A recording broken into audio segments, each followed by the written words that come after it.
Hello, hello, everybody. Welcome back to Miss Cassidy Creates. I am Miss Cassidy. So excited to be hanging out and doing a little movement adventure with you today. Let's give some of our friends a little bit of time to get on in here before we get started. We are back this week with another fun fall activity. Last week we made our gratitude tree. Oh, I want to show you my gratitude tree. It has grown. Like we made last week, our beautiful gratitude trees. I have grown mine. I have some extra leaves ready to add some more things I'm super grateful for. Oh, as my gratitude tree almost falls over. So that was our fall activity for last week. This week, we are doing a spooky movement adventure. We are talking about one of the first ghost stories in the United States, the legend of Sleepy Hollow. So we'll be doing a nice little movement adventure today. Next week, we're going to go ahead and make some pumpkin gobs or pumpkin whoopie pies, depending on where you're from and what you might call them. And then the week after that, we're going to have a happy haunting Halloween dance party. So a nice mixture of just our run-of-the-mill fall activities with our gratitude tree and our pumpkin gobs. And then something a little bit spooky and exciting for Halloween celebrations. So I'm so excited to be doing a movement adventure with you today. Everybody can do this movement adventure. You can be little, you can be big, you can be young, you can be old. Everybody can benefit from moving those bodies around a little bit. And the only thing you need is a little extra space to be able to move around. Just make sure that wherever you're standing, you got some space. If you wave your arms like this, maybe walk around in a little circle. And that's all the space you need for what we're doing today. Oh, we've got some friends coming in. Yay, wonderful. So we have so many fun activities coming up. I'm so excited. Fall, as I said last week, is my favorite time of year. I love when the leaves change and it gets a little chilly. I also do have a soft spot for Halloween and a little bit of spooky spook. We enjoy that in this time of year, so I'm very excited. Hello, everybody. Thanks for coming in. So excited. So we are going to be talking about the legend of Sleepy Hollow today.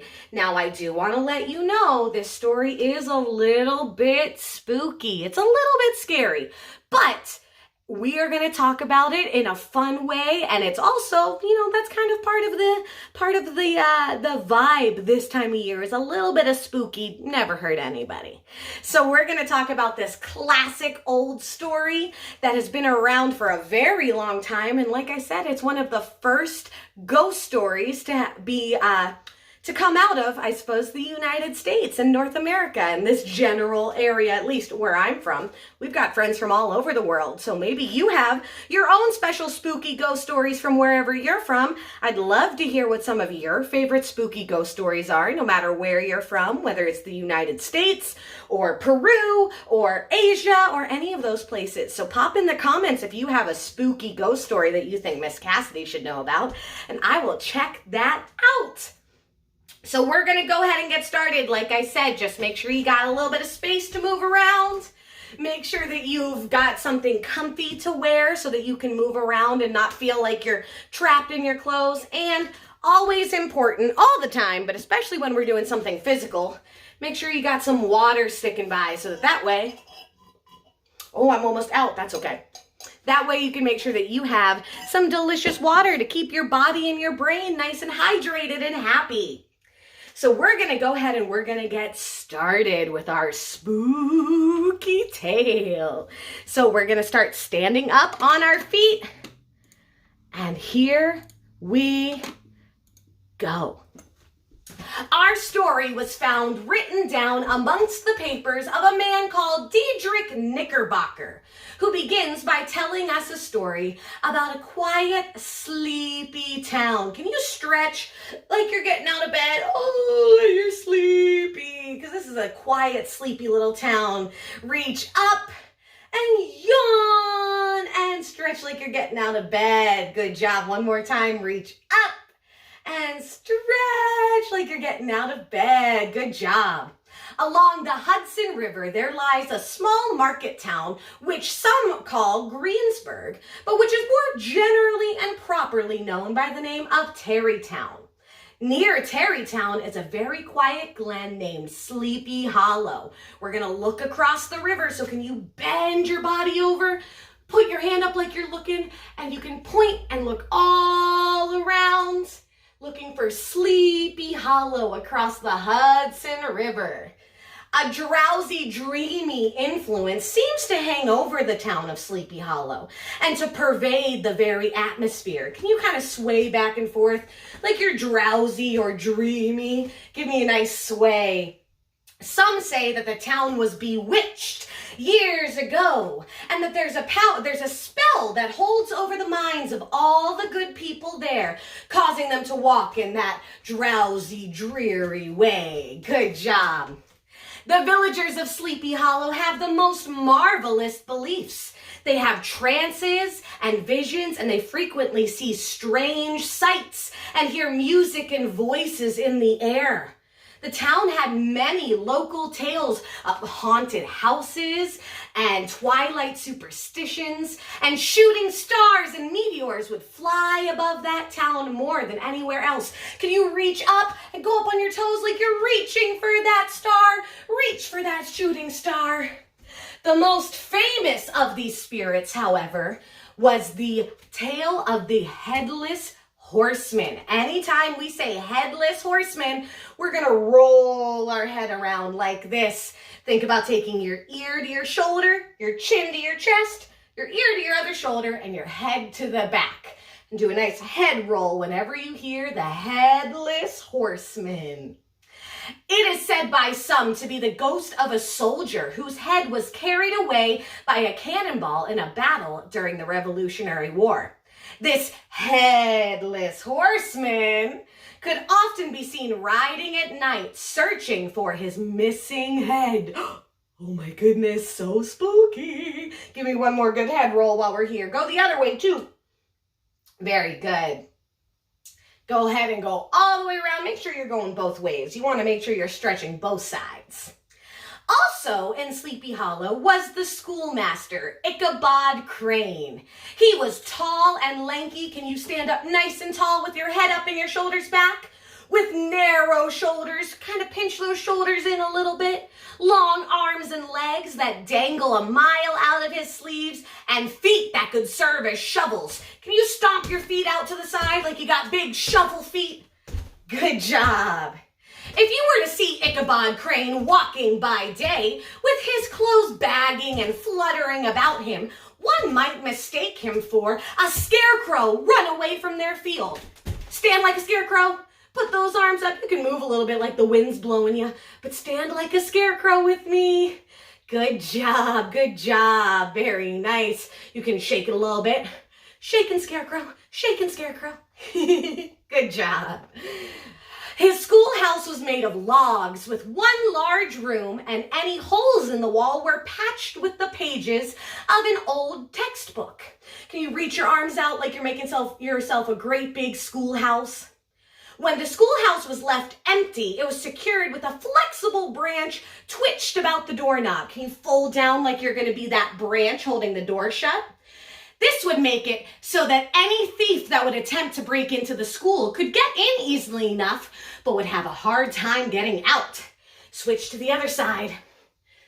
The school stood in a rather lonely but pleasant area, just at the foot of a woody hill, with a brook running close by and a formidable birch tree growing at one end of it. Let's stand on up. We're going to go to tree pose. So put your foot up by your knee and put your arms up in the sky like you're a great big tree. Try to balance there. It's okay if you fall over. Just do your best to hold yourself like a strong birch tree. The area was so quiet you could hear the low murmur of his pupils' voices as they learned their lessons, like the hum of a beehive, interrupted now and then by the stern voice of the schoolmaster. Let's switch to the other side. Bring your other leg up. Bring your arms up for tree pose on this side. Good job. Very nice. Holding yourself like that strong birch tree. And it's okay if you wave a little bit. Trees wave in the wind, don't they? Ichabod Crane was a stern teacher, but he wasn't always stern. When school hours were over, he would play games and sports with the larger boys, and on holiday afternoons, he would help some of the smaller ones walk home. Can you march home? March like you're marching back to your house after a long day of school in Sleepy Hollow. Can you march nice and high with those knees? Good job. Go around in a circle if you want.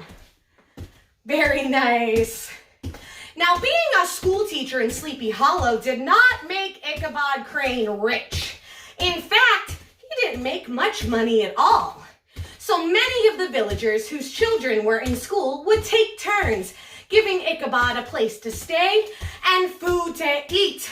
Put your hands on your belly, food to eat. Oh, so hungry, but Ichabod Crane's getting that good food from all of his friends in Sleepy Hollow. So every week, Ichabod would stay with a new family, and he'd help the farmers occasionally. Can you pretend you're digging with a shovel and tossing it over like you're helping on the farm? Sometimes Ichabod would help make hay or mend fences. He'd take the horses to water, switch to the other side. He would drive the cows to the field and even cut wood for the winter fire. Keep digging like you're working hard on that farm. Good. When he stayed with these families, he wouldn't act the part of the stern schoolmaster. He would be extra kind and tell stories to all of the children. Can you reach your arms out? Reach nice and big and then give yourself a big hug like you're hugging the small school children that you're telling these stories to. Reach out and hug. Reach out and hug. Good job. Ichabod had always loved ghost stories, and living in such a spooky place like Sleepy Hollow only made him love them more. No tale was too gross or monstrous for our Ichabod Crane. Can you make a monster face? Ha! Make your monster face. Good. Oh, you're so scary. After school ended, sometimes he would lay in the grass and read the history of New England's witchcraft as the sun went down. Go ahead and take a seat on your bum. Put those legs in front of you and sit like you're sitting in the grass thinking about spooky stories. But his tales were so frightening that as he would walk home to whichever farmhouse he was staying at that week, he would have to sing songs to keep himself from getting too scared. Can you sit up and give yourself crisscross legs? And we're going to lean to the side like we're listening for scary sounds on our walk home. Do you hear anything? He also loved to spend the evening with the older women in the village as they sat spinning by the fire with a row of apples roasting and sputtering along the hearth while he listened to their stories. Let's lean over here and listen to the tales from the old women of the village. What kind of stories do you think they would tell? What kind of stories do you think they would have? Probably some good ones because they had lived there for so long, huh? Lots of good stories. They tell scary stories of ghosts. Can you make a ghost noise? Can you go, ooh? And goblins, make your claws, goblins. Of haunted fields, put your arms out and around like it's the field. And haunted brooks, go the other way. And haunted bridges, can you make your body into a bridge? Put your feet and your hands down and bring your bum up off the ground. And haunted houses, put that bum down, give yourself a nice little roof above your head for haunted house. And particularly stories of the headless horseman. Remember, let's do a head roll. And though Ichabod enjoyed these stories, they did make him feel just a little bit afraid on his walks home through the woods. Let's stand up to walk home through the woods. Like you're walking, do you think if you're scared, are you going to walk maybe a little slower? Maybe try not to make too much noise. The sound of his own feet would frighten him, and he'd spend his whole walk looking over his shoulder. Look behind you. Oh, nothing's there. You're fine. You're good. There's no one there. The wind was howling in the trees. Make yourself like the wind. And every step he would imagine the headless horseman appearing before him. Good job on that head roll. Go ahead and go the other way too. Very nice. When Ichabod was not teaching in the schoolhouse or studying his ghost stories, he also taught singing lessons to the townfolk of Sleepy Hollow. Among his students was a young, beautiful woman named Katrina. Many of the men in town were charmed by her beauty, wit, and really large farm. Ichabod was one of the many gentlemen who hoped that one day he might make Katrina his wife. What do you think? If she's a fancy lady, she might have a big skirt, right? Can you kind of twirl like you're pushing those skirts back and forth? Good job. Another local man who hoped to win Katrina's affection was the burly, loud, mischievous man named Brom von Bront. He had large, broad shoulders. Give yourself nice big shoulders. And was so strong he had been given the nickname Brom Bones. Show me your strong pose. Show me how strong you are. While Ichabod did not like Brom Bones, especially because they had both hoped to win Katrina's heart. But Ichabod knew that he could still persevere, for he had always had a happy mixture of pliability and perseverance. Though he bent, can you bend to the side? He never broke. Stand up. Though he bowed at the slightest pressure, bow deep. Yet he would come right back up as soon as there wasn't any pressure and stand tall with his head held high. Hold your head up high. One day, Ichabod was teaching and a message arrived inviting him to a party at Katrina's home. He quickly sent his students home so he could get ready. He put on his best suit and even borrowed a horse so that he could ride to the party. Can you gallop like a horse? Gallop like a horse in place. Gallop, gallop, gallop, gallop. Good. Go around in a circle. Gallop, gallop, gallop. The horse was old and had worked a very long time, but he matched up well with Ichabod, who often looked a little, we talked about all those outfits he has and how he was long and lanky and could get blown away by the wind, so the horse and Ichabod were a good match. So when Ichabod would get on the horse, he would end up with his knees. Where are your knees? Can you show me where your knees are? With his knees all the way up to the pommel of his saddle. Can you squat down so your knees are up by your arms? His sharp elbows would stick out like grasshoppers. Stick your elbows out. And he carried a whip in his hands like a scepter. And as his horse jogged on, the motions of his arms was not unlike a pair of chicken wings. Can you wave your wings? Flap your wings like you're a chicken. Flap, flap, flap, flap. Good. When Ichabod arrived to the party, he was greeted by delicious food, music, and dancing. Ichabod considered himself a pretty good dancer. Can you stand like you're going to do a fancy dance? Stand like me. And Ichabod was thrilled to dance with Katrina, especially if it would make Brom Bones jealous. Twirl around like you're dancing at the party. Like you're dancing. Very good. After he finished his dance, Ichabod listened to some of the older party guests tell stories of ghosts and hauntings. Some spoke of the woman in white that haunted the dark glen at Raven Rock and was often heard to shriek on winter nights before the storm. Make snow! Make it so that snowstorm is blowing all around. Very nice. Ooh, ooh, ooh. A woman in white, she'd blend in with the snow, wouldn't she? The most popular story, however, was of course the favorite specter of the headless horseman, who had apparently been seen several times recently. Brom Bones told a story of the time he encountered the headless horseman and offered to race him for a bowl of punch. But the ghostly horseman had disappeared in a burst of fire when they had reached the bridge. As the party ended, Ichabod stayed behind to talk with Katrina. And while nobody knows exactly what was said, when Ichabod left the party, he looked very disappointed. It was the darkest, quietest, most witching time of night when he headed out from Katrina's home on his horse. Gallop again like you're on a horse. Ooh, imagine it being so dark and scary out in those woods, especially after listening to all those ghost stories. As he rode through the dark autumn night, Ichabod tried not to think about the frightening ghost stories he had heard at the party. He began to sing and whistle to himself to keep himself brave, when suddenly his horse stopped and refused to move across the upcoming bridge. What do you think that horse saw? What do you think? I guess we're going to have to see. Looking ahead, can you look like you're looking across that bridge? Looking ahead, Ichabod saw a large, scary shape of a horse and their rider.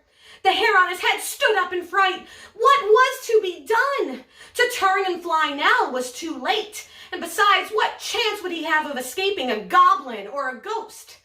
Summoning up all the bravery, can you stand like you're nice and brave? He demanded in a stammering voice, "Who are you?" He received no reply. Let's ride a little slower now. Gallop like a horse, but maybe a little bit of a scared horse. As Ichabod continued to ride home, he noticed the horseman following to move him. He thought of Brom Bones' story of the headless horseman and hurried and his horse along to try to put some distance between the two of them. Go a little faster. Go faster. Go faster. Oh my goodness, around. The stranger, however, also started to go faster as his horse was keeping at an equal pace. Ichabod pulled up and tried to slow down. Slow down with me. And fell into a walk, thinking to maybe lag behind the specter. But he did the same thing, so they were staying close to each other. Oh no, what's Ichabod gonna do? I guess we're gonna have to see. What would you do? I don't know. His heart began to sink within him. Can you sink down? He tried to keep singing, but his dry tongue stuck to the roof of his mouth. When riding over the hill, Ichabod could see the mysterious rider more clearly and was terrified to see he was missing his head. Jump up like you're so scared. Oh my goodness, he doesn't have a head. Who could this be? Who do you think it is? Who do we know doesn't have a head and haunts Sleepy Hollow? And even more frightening, Ichabod could see that the horseman's head, which should have been on its shoulders, was sitting next to him on the horse. The headless horseman was there. Ichabod urged his horse to go faster and faster. Go as fast as you can. Fast, fast, fast. Oh my goodness, fast. Keep going, keep going, keep going. You got it. Fast, fast, around in a circle. Oh, oh, oh. Oh my, oh my. Oh, look over your shoulder and look back. He remembered Brom's story and thought, if I can just make it to the bridge, I'll be safe just a little further. When he finally felt the horse's hooves hit the planks of the bridge, he turned back to see if his ghostly pursuer had disappeared in the promised fire and brimstone.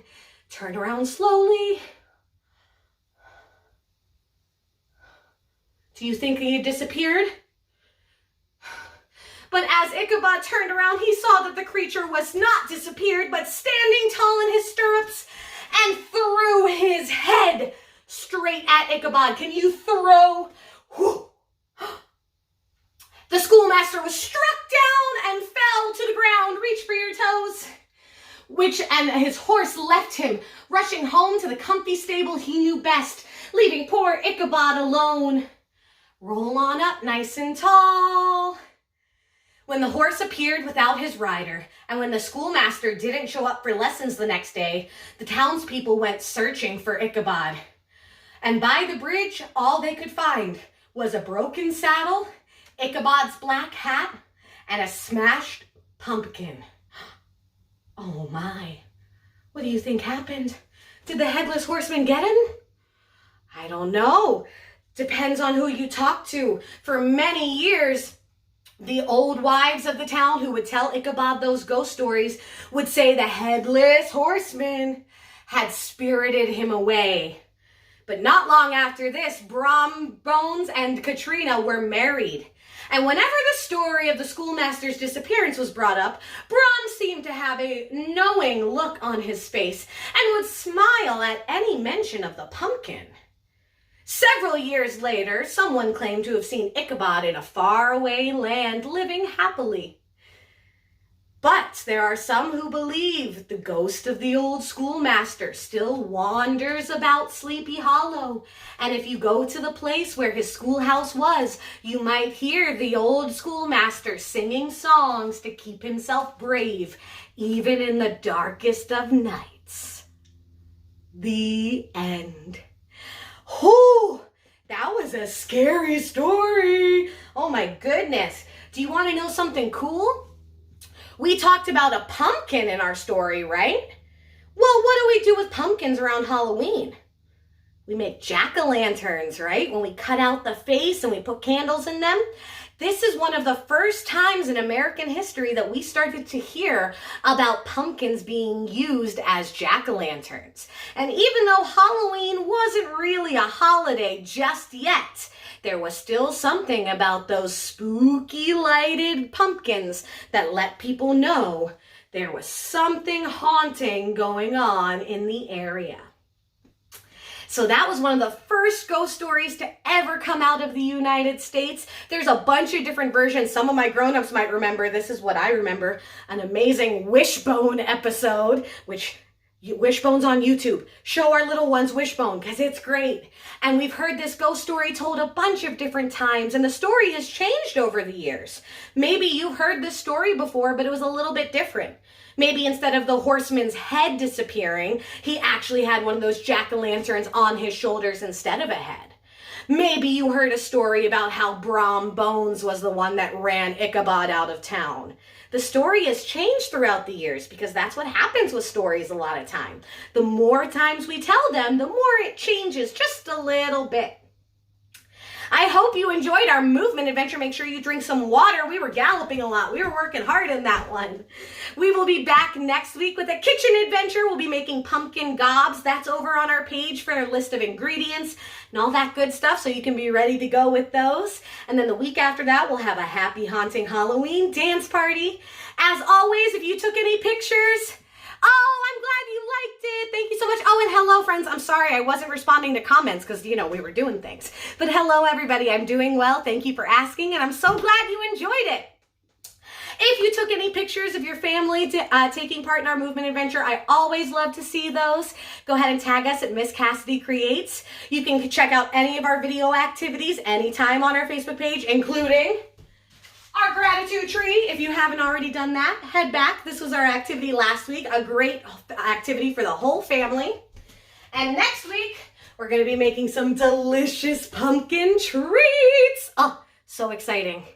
All right, friends, I hope you had a good time today. I hope you have a good week. You keep on being yourself. You keep on learning. And I'm going to see you real soon, okay? Bye, everybody. Thank you. Bye.